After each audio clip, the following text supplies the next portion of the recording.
اچھا، last time میں نے ایک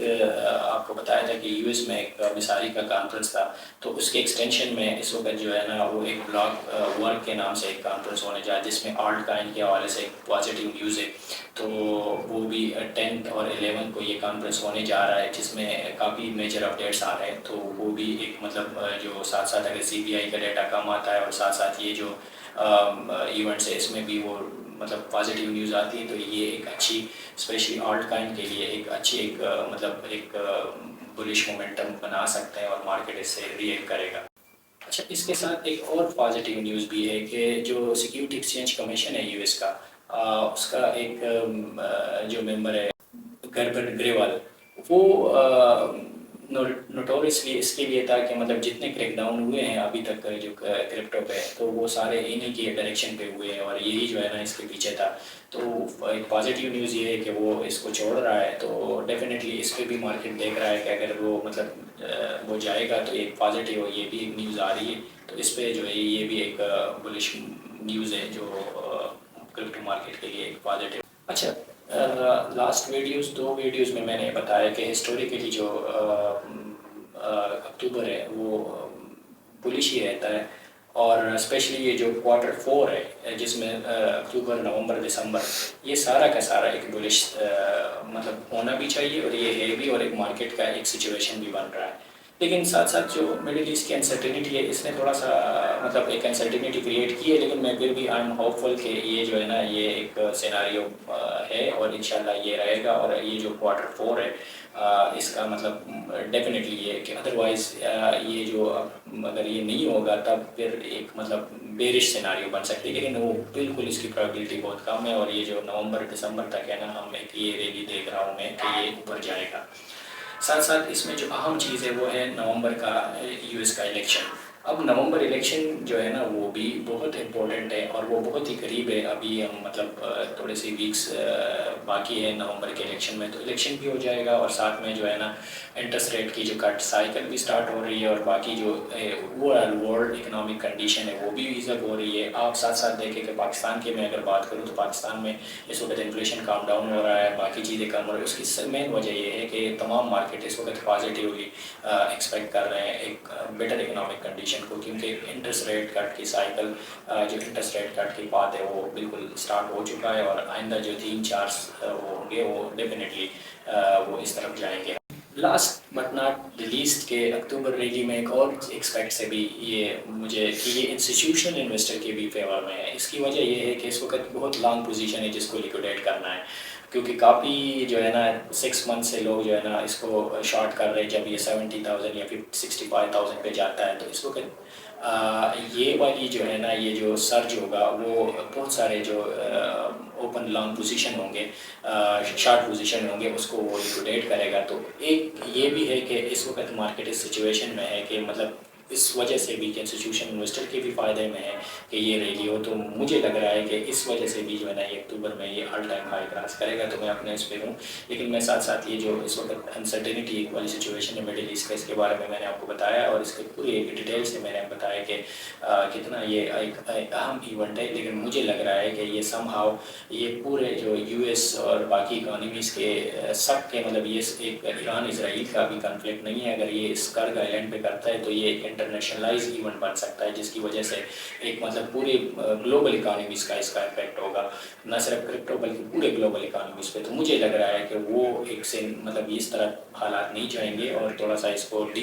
اسکیلیٹ کرنے کی کوشش کی جائے گی، کیونکہ یہ نہ ایران کے فیور میں ہے اور نہ ہی جو ہے نا اسرائیل اور نہ ہی یو ایس اور نہ ہی یہ باقی ممالک میں. لیکن ساتھ ساتھ ایک اور پازیٹیو ہم نے لاسٹ دیکھا کہ جو چائنا نے ری اوپننگ کی ہے اس کا ایک بہت بڑا افیکٹ ہے، کیونکہ یہ سیکنڈ لارجسٹ اکانومی ہے اور وہ جو ہے نا ایک اسٹیمولس پیکیج دے چکا ہے. تو مطلب میں جتنی چیزیں دیکھ رہا ہوں نا صرف یہ مڈل ایسٹ کے علاوہ باقی ساری چیزیں پازیٹیو ہے اور ایک اسٹیج سیٹ ہو رہا ہے ایک سگنیفیکنٹ ریلی کے لیے. اور وہ جو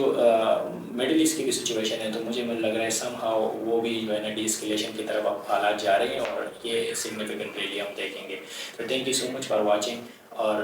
آپ اپنے جتنے بھی کویشچنز ہیں وہ کمنٹ میں لکھ سکتے ہیں اور میں انشاءاللہ اس کا ویڈیو میں آپ کو اس کا جواب دوں گا. Thank you for watching.